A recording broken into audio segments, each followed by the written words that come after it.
Vérité liboso peuple ayebi ke eza Vital Kamerhe te ndayiba 15 millions. Vérité ami balé eza que mbongo so de mouton oyo batu bayemba batombola basala banini mutu ali yango eza Vital Kamerhe te. De 3 9 millions oyo balobaka batindelaka yango soki Amida soki Soraya eza yango te eza lokuta. L'argent est destiné pour dédouaner les conteneurs. Est-ce que va dédouaner ou pas? On a dédouané, mais où est le problème? Le problème est où? Pourquoi vous voulez polémiquer là-dessus? Et puis, ce Moutouana a Kendaï Kopé Sambon en hôtel. Qui l'avait envoyé pour aller donner l'argent à l'hôtel? C'est Vital Kamerhe. C'est que vous voulez faire quoi? C'est Vital Kamerhe qui divisionné au Jambon, voilà. Qui ne faut pas ton hôtel? Ce n'est pas Kamerhe qui lui a demandé d'aller là-bas à l'hôtel. Et puis cet argent, il sait que Moussa Nango. Bonjour, mon amabé à côté moko. Nana tuna divisionnaire à Kindekun. Qui lui avait donné l'autorisation de ça? D'ailleurs, il faut les sanctionner.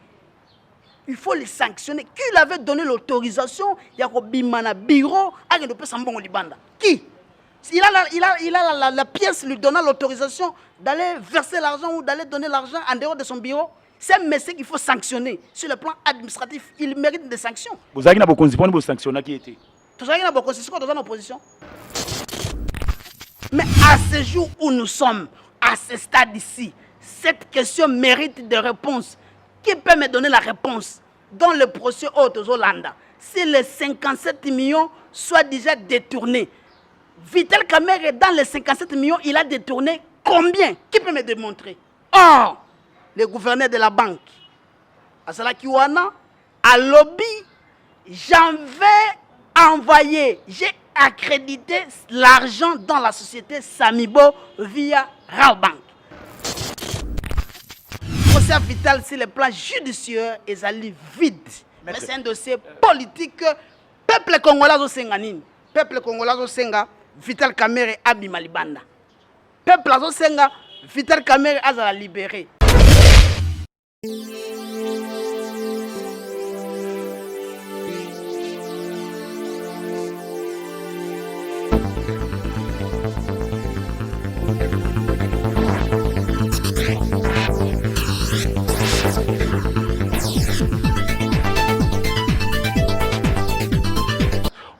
Par laquelle tu as bimisa information oyo batuna balabala bazo comprendre te bazo loba ndenge mususu ngaba bino gloire bosobe autrement dit bosobal je suis là avec Volding Ngituka toza awawa toza na maître. C'est pourquoi sans plus tarder je m'en vais directement au banda vivi émission Nabiso. Bonjour maître. Bonjour ndeko journaliste. Maître Boni parti. Bon, toujours l'ingato préciser le komoko. Ici, je dois intervenir comme communicateur de l'INC et porte-parole de la jeunesse de l'Union pour la nation congolaise. Ah, Sokolingo Bengangaï, fils légitime. Fils légitime. Oui, donc maître, comme Naouti n'a parqué, ça se limite là-bas, conformément à mes koto lettres et à bâtonnier. Ici, j'interviens comme communicateur de l'INC et porte-parole de la jeunesse de l'Union pour la nation congolaise. Sokolingo Bengangaï, fils légitime. Et de développer ma question d'actualité et sa politique parce qu'ici j'interviens comme politique et non comme juriste. Boni parti. Parti est malamu mais ça malamté parce que le président national il est arrêté à Makala injustement. Yango parti et ça malamté mais sur la santé tous les cadres militants et puis les membres tout ça nabiso malamu mais tout ça malamu parce que papa est au Kangama. C'est ici pour moi de lancer un appel pathétique par rapport à l'arrestation arbitraire au Salama Ngambo, il y a Union pour la nation congolaise. Le coordonnateur Papio Kata a été arrêté arbitrairement sans convocation, sans mandat d'amener. Mbalamoko 5 heures ba tokié ba kenaye. Ça ce sont les histoires qui se passaient à l'époque de Kabila. Mais lorsque nous sommes venus avec les caps pour le changement, nous avons dit nous devons mettre les piliers, nous devons changer le pays. Nous devons arrêter avec les arrestations arbitraires. Nous devons respecter la procédure. Dans un état de droit, c'est un état où on respecte la séparation des pouvoirs. Dans un état de droit, c'est là où on respecte les droits de l'homme. Dans un état de droit, c'est là où on respecte la procédure. Ah, procédure esengaka va bakanga mutu fe bakende na ndelini et puis koya kozwa mutu na 5 heures na otoka ye komema ye kokende torturer ye l'INC est en train de fritiger donc tozo condamné ba acte wana tozo senga libération sans condition. Il y a Papi Joseph Okata ou azali coordonnateur national et recrutement na ville na niveau ya parti ya INC, il est aussi communicateur et ça biso bienté papa bakangi parce que bana et comme le la chasse aux sorcières. Non, ce n'est pas bon. Tout ça qu'on condamné biloko wana, tout ça senga ba libérer Papi Joseph Okata et ça malamute kuchaye na bisika bache parce qu'il ne mérite pas ça. Merci fils Jésus, mais ça le côté vraiment balamon a visagé malgré il fallait tokoma selon bino arrestation ya papa na bino ndengo lobby et comme peu arrestation à bana vous pensez que eza arrestation mo eza même noir eza na sima eza sur le plan politique yango bazo kanga bino boye to nini to salaka communiquer na biso ya liboso ceux qui vont se rappeler tant invitation à liboso yaka na erreur matériel to lobaka question oyo to wi kondimate ba traiter avec beaucoup de légèreté. Il faut tout le monde clair na kata ya question oyo. Mais batu balobaki non, à cause d'une invitation, vous faites un communiqué. Batu balobaka ibele, mais nous savons tout le monde qui déjà le koana na musika to non. Il y a une main noire derrière ce dossier, nous devons fustiger, nous devons condamner. Batu balobaka ibele, mais les actes ils allaient que se matérialiser au moment que procédure pour na okanga président na biso ya parti ezalaki malamute. Tito Kei, ils ont une irrégularité belé. Nous sommes en train de dire et de répéter, de confirmer cette thèse que derrière ce dossier, il y a la main noire, et derrière ce dossier, il y a l'acharnement, derrière ce dossier, il y a la jalousie, derrière ce dossier, il y a des gens qui sont animés de la mauvaise volonté de nuire le parti, il y a Vital Kamerhe. Donc, nous allons condamner et fustiger, acte nyonso wana, côté nyonso ezakoya. Nga wabino gloire bosobe autrement dit bosobal tozawa wa to koti na momango oyindaka. Maître, est-ce que vous êtes prêt au côté procès? Nous sommes là et nous sommes prêts à répondre à vos questions. Mes réponses sont les miennes et puis les questions c'est les vôtres. Maître, elo mo salinga pasi. Bino na yebi ke boza bato maele. Mais bozala ki wapi pona ko lamusa président Vital Kamerhe tango moninga zokoma 50 notes techniques par semaine. Bah lobby aleli alobi papa zalaki distrait, président zalaki distrait. Bino bozalaki wapi po bo la musa papa ki non azo koti ça ba 50 notes na étudier ngo po opesa ninyo aussi le temps que non papa zalaki distrait tinenge marambo ki obima bozalaki wapi. Merci beaucoup. Vous avez la chance d'être devant un monsieur qui a déjà travaillé, qui travaille dans un cabinet politique, dans la présidence dans un ministère des Affaires foncières. Notre technique, papa c'est la kango ba délai. Hein? Ce qui va passer ça notre technique. Ce qui est belé va passer ça kango 72 heures. Notre technique. Moko. Ce qui est le règlement à cabinet. Notre technique moko ce qui est belé et les kaka 72 heures. Kokata ote po ya yeso to kali. C'est un mensonge à ciel ouvert. Et ça est impossible au salaba notre technique 50 par semaine. Voilà na habité ezali récitation parce que ba benyango notre technique na pesa yo exemple. To ça na lupango yo, il y a un conflit parcellaire. Batu tel, bafundi batu tel pour que to me ma dossier qui ndekunu. Batu songolo ba yero funda dossier na cabinet.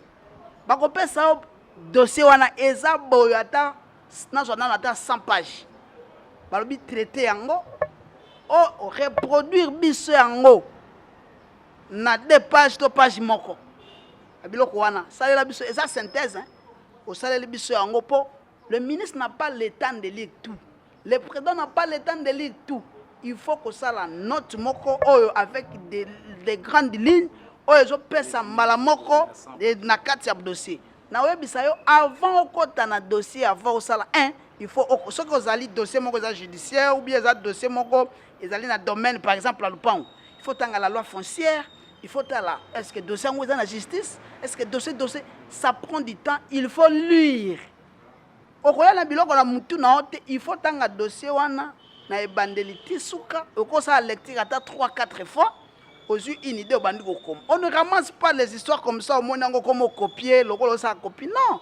Notre technique, va bien technique, ça demande de la technicité et ça prend du temps. C'est le kuta, monene, okende partout. Il n'y a aucun conseiller.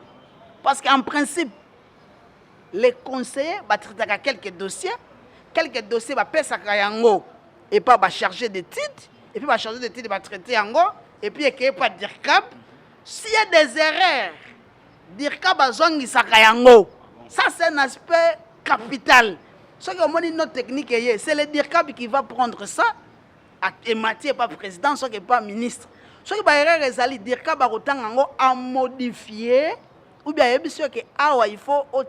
il faut au code ça par exemple le loi tel, il faut que ça par exemple les matel à ça la notation et zongelio lisusu bobongi sango après mati et comme asusu pas ministre soit de pas président atalango non awa ça demande ça basalango ba notation et zongi lisusu notre technique hein moyen ko sala ezalaki te na ko kata te soko calculango bien ko mona kene pe ça une affaire ya 8 points nini par jour oui note point 3 par jour bo ya bané ko sala mais peut-être vous allez qui distrait tant ko ça 8 bozo sala te à côté je vous dis les bureaux les cabinets en principe font 8h30 musala si la 16h30 vous comprenez c'est faux et archi faux. Aucun conseiller peut produire 50 notes techniques par semaine. À moins qu'ils aient la lettre ou la récitation. Mais si c'est la note technique, il y a aspect technique. Il y a la technicité dans cette lettre. Donc ce n'est pas... Non, ce sont des mensonges. Donc en principe, il était incapable de produire même... Biso dans le cabinet, soko sali note technique chaque lundi à la réunion, va faire sur dossier, va faire ça qu'appelle délai. Parce que celui qui attribue le dossier au cabinet, c'est le DIRCAB. Il va attribuer le dossier et pas va conseiller. Conseiller va attribuer le dossier et pas va charger de titres. Vous comprenez l'aspect? Alors, tous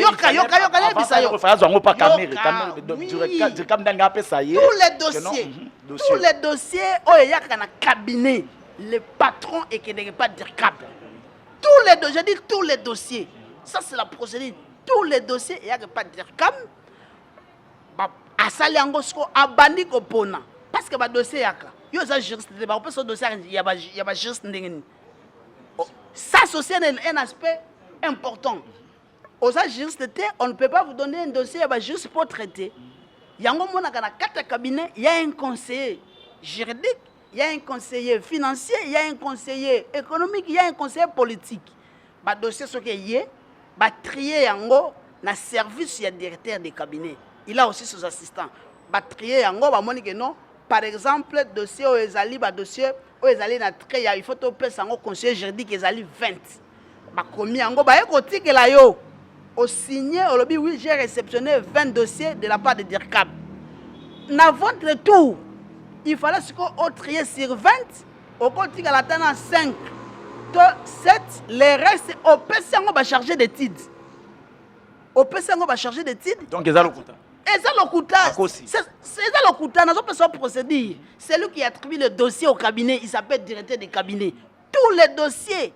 Il y a un cabinet et il n'y a que pas directeur. Directeur peut s'en conseiller. Conseiller peut s'en charger de titres. Il y a pas à traiter. Et puis ça prend du temps. Conseiller, c'est de mentir. Aucun conseiller peut produire, j'ai dit aucun, peut produire les notes techniques allant de 50 noms. C'est faux. En tout cas, ceux qui n'attendent pas de opportunité de conseiller, parce que ça, moi, passe on a monaki ba note technique na yezo kota mais dirka baza distrait. Maître, to uti ko zalana yo na uti ko landa pe ndenge okei o libérer mutu azaki na problème makasi metango okei o défendre mutu wana za libérer. Na INC ba mettre makasi obiso to yebi bazali. Pourquoi Bino peut se retrouver na kati kuna te kaka bao baza kuna? Mais qui vous dit que je ne suis pas là? Qui vous a dit que je ne suis pas? Parce que tout le monde est au kuna. Mais c'est parce que votre biso na confinement, Bolobi, il faut délimiter, il faut limiter le nombre de gens. On a limité 5 avocats. Nous sommes plus de 80 avocats. Ce qu'on y a na kata collectif, tu as plus de 80. Ce qu'on y a dans la réunion, baboy pour pas s'engager se belé parce que tu as réunir au-delà de 20 t. Tu as la réunion 15 na bâtonnier. Donc nous, ce que ça là que tu as un moment normal. On a un biso na procès, il y a président de la République, il y a failli le constitutionnel. Tu sais combien? Tu sais combien? Tu sais que belé et puis nous sommes nombreux. C'est parce qu'on a dit qu'il faut limiter le nombre d'avocats. On a limité le nombre d'avocats basé au nombre de 5. Alors, ils sont des caïmans bien outillés. Ils sont là, ils sont préparés, ils ont bien préparé leur défense. Ils sont en train de défendre correctement notre client qui est le président national de l'Union pour la nation congolaise, Dr Vital Kamerhe. Maître, tango zomona mbongo bana mboka ebele ba million mutu moko bwazo tambola nango na kati ya maleje asimbi mbongo bana mboka. Ok non, akoyi pe okutana na mutu babetie babotoli mbongo bana mboka bakei nango. Ah nini wana procédure wana batamboli nango pe na banda ba hotel elongwe na ba hotel ekeiti na ba Congo kaka na sima nini en espèce. Maître, il y a une réception place. Nana tambola mbongo ya mwana mboka na mananzi la otambana. Nana tambola. Oyo babandai nani abandai kuluba conseiller nani abandai kuluba basu nini babengi ngongo babia pesa oza siko ministre ya formation professionnelle akipona kosomba babiloko wana ya asombaki asombaki mais kotambola na ngo na maboko ba mutu papa faut pas kokotisa biso na ba débat ba réseaux sociaux. Des débats sur les réseaux sociaux, Yoka. L'argent est sorti pour aller dédouaner les véhicules ou les conteneurs. La question il faut me poser. Dédouaner tout conteneur, oui ou non? Oui, mais où est le problème? Où est le problème? L'argent est destiné pour dédouaner Mituka. L'argent est destiné pour dédouaner les conteneurs. Est-ce que va dédouaner ou pas? On a dédouané, mais où est le problème? Le problème est où? Pourquoi vous voulez polémiquer là-dessus? Et puis, ce que Moutouana a Kendaï Kopé Sambon en hôtel, qui l'avait envoyé pour aller donner l'argent à l'hôtel? C'est Vital Kamerhe. C'est que vous voulez faire quoi? C'est Vital Kamerhe qui est divisionné au Zambon, voilà. Qui ne faut pas ton hôtel?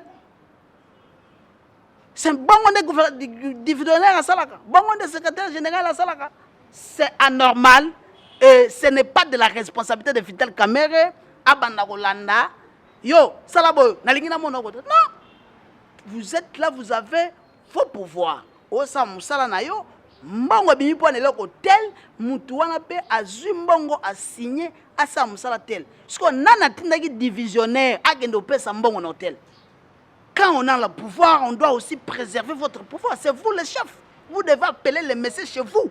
Ou dans votre bureau. Venez ici, j'ai votre argent pour faire ça. Venez prendre ici. Comment on peut t'appeler et puis vous sortez? C'est de la légèreté de la part des divisionnaires. Ce n'est pas le problème de Vital Kamerhe. Ce n'est pas Kamerhe qui lui a demandé d'aller là-bas à l'hôtel. Et puis cet argent, il sait que Moussa Nango.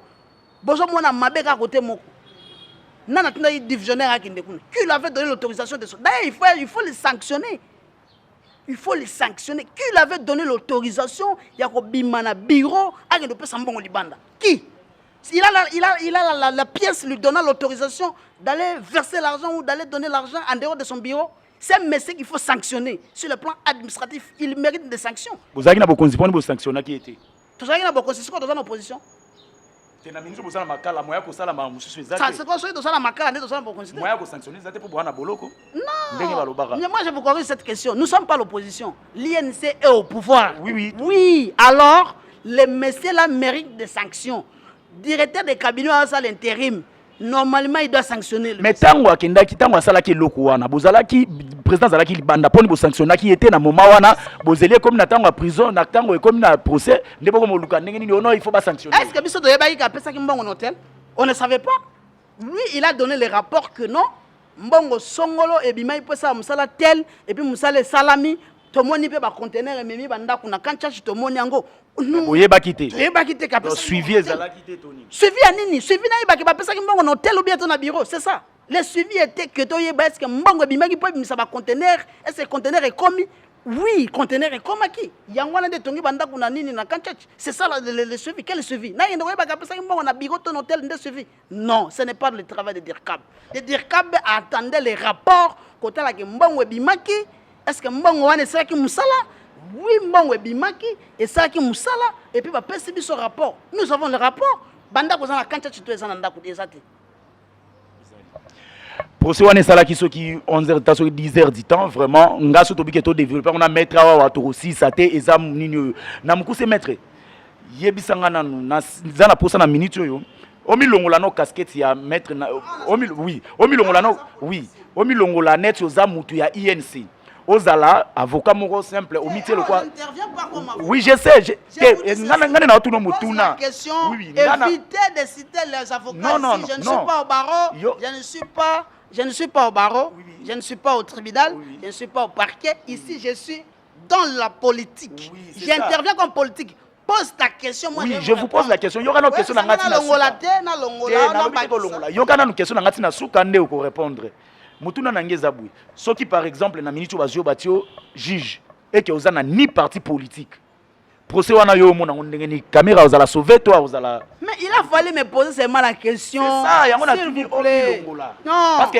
peut-être parti pris et ko zoame peu moins okolongola ngai te okolongola ngai te soki to tambono na micro bon cette question bo posango muta kolongwa te il va répondre. Je suis congolais comme tout congolais. Il répond soit que congolais au mbongo na ye ba mbongo na ye il paraît très ba yibine bazo la. Eh obongisi. Omoni congolais le coûter le kakebele. Et puis Vital Kamerhe comme qui objet ya acharnement pour tout le monde. Aujourd'hui, j'ai même à ma couper. To sali 4 procès qui peut me donner le montant que Vital Kamerhe a détourné dans ce pays. Qui après les 4 procès exacté.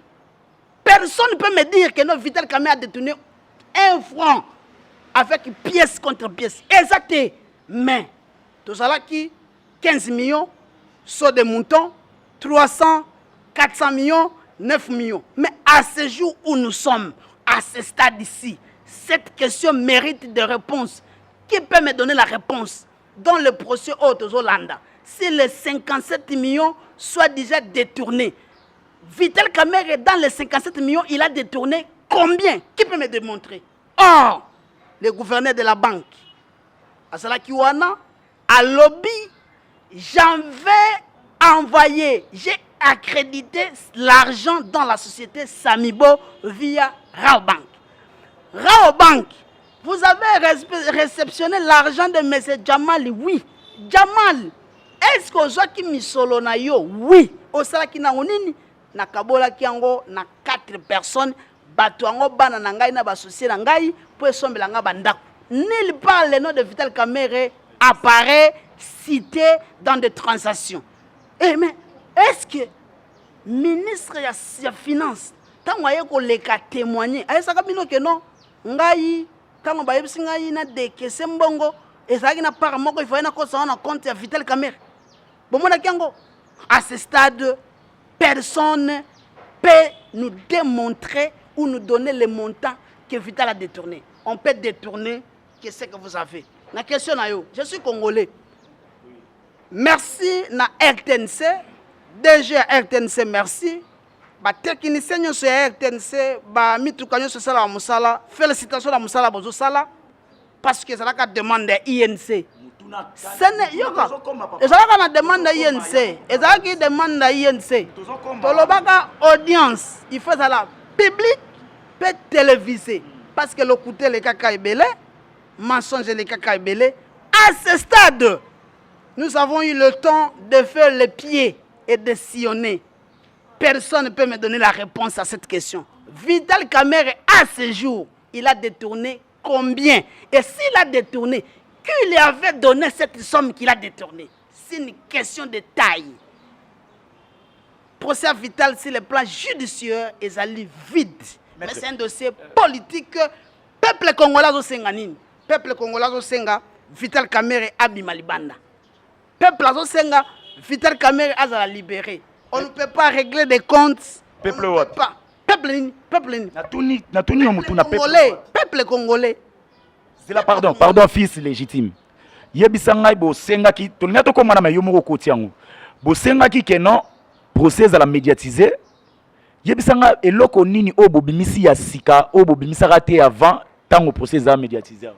Nous sommes des politiques. Merci. Tosenga procès parce que l'okouté les kaka ebele na mbo. Vérité nini bobimisi. Vérité tobimisi que non, Congolais à comprendre que non 15 millions mutayiba yango Vital Kamerhe. Congolais à comprendre. Nan bakati te. Oh, mais tant que Sambi on makamba 15 millions. Tozala 4 audiences, 4 procès, 4. Otisiko to yebi pété soki. Tolandi bien sûr. Mais bato ba 4 eza bazuzi eza. Yo lobby boyo. Bosengaka audience à la publique peut téléviser bo gagner nini.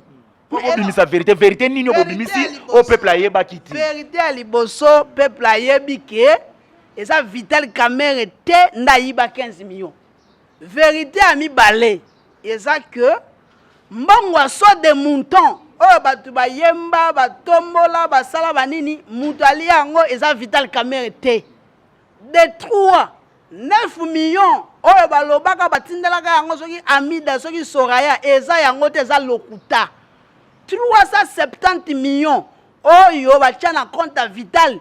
Peuple à comprendre que non, ezaki le kuta pesa le kuta monene de 4.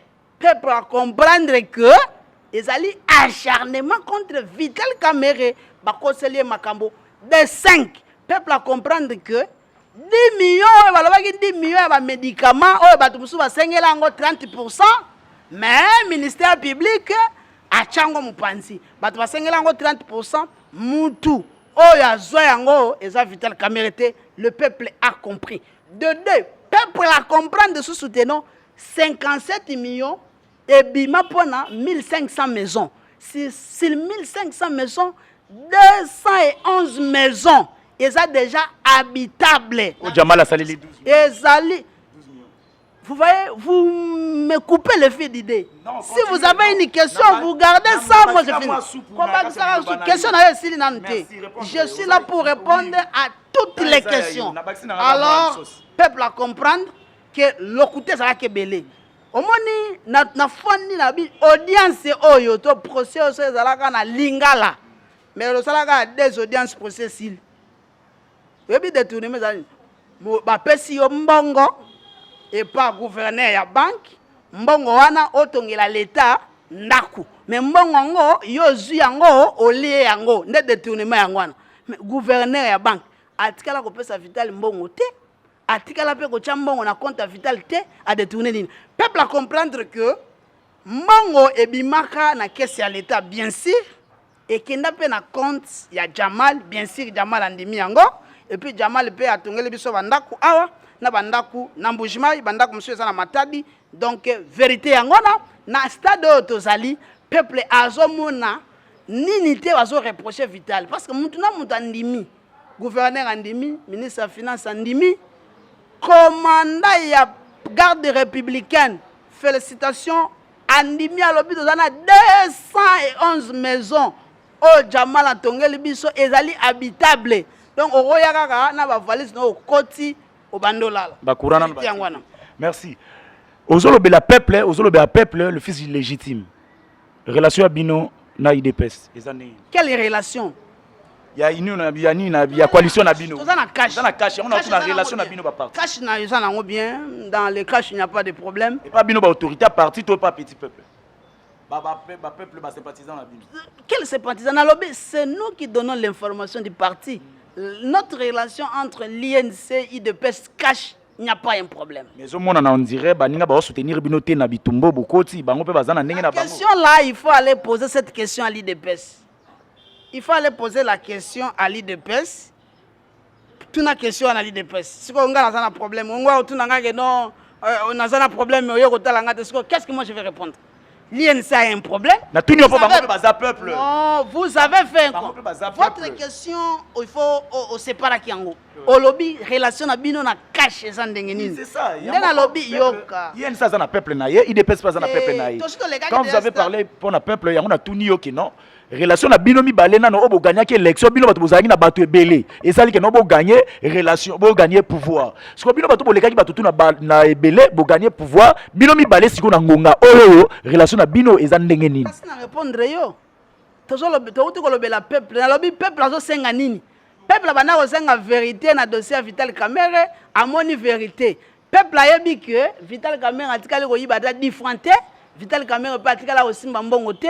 Vital Kamerhe peut atikala ko zalesika mbongo zalaki te. Peuple ayebi, peuple a comprendre. Et relation na biso ya cash. Donc INC IDPS et ça nango bien. Problème est ça te. Relation est bien entre bino. Relation est bien. Nini siko ezoko makeno eza bakangi par politique. Bakangi bona boye. Tozo mona bien te. Ba arrestation wana eza arbitraire. Bona boye sur le temps que non, justice eza na maboko na bino état de droit. Nyonso tout esenge eza na maboko na bino. Siko bozo le lapa nani? FCC mutazo kanga bino. Lamuka mutazo kanga bino. To bino moko bozo mikangama. Mutu azo kanga biso ami yebeska zali. Nani? Oh non, je ne suis pas ici pour citer le nom des gens. Mais le peuple congolais a constaté que non, les jeunes de l'INC sont arrêtés arbitrairement. Le peuple a mon. Je ne suis pas ici pour faire la publicité. INC au hasard pouvoir. Mais c'est ça. Yo mo joye bisanga yake no boza na pas. pouvoir, c'est ça. Justice bo eza pa na bino. Aucune personne est au-dessus de la loi. L'INC c'est un parti procédurier et procédural. Nous respectons les principes constitutionnels. Mais le peuple a fait un constat que le jeune de l'INC, baso kangabango arbitrairement, baso respecter procédure, ba vie de recherche, ba invitation, donc acharnement, peuple a compris. Je ne suis pas ici pour dire quoi, mais je vous donne la position du peuple. L'INC, c'est un parti qui est implanté sur toute l'étendue de la République, même à l'étranger. L'INC est allé. Et nous sommes mieux structurés. Donc, peuple à comprendre que est commis acharnement contre le parti Nabiso.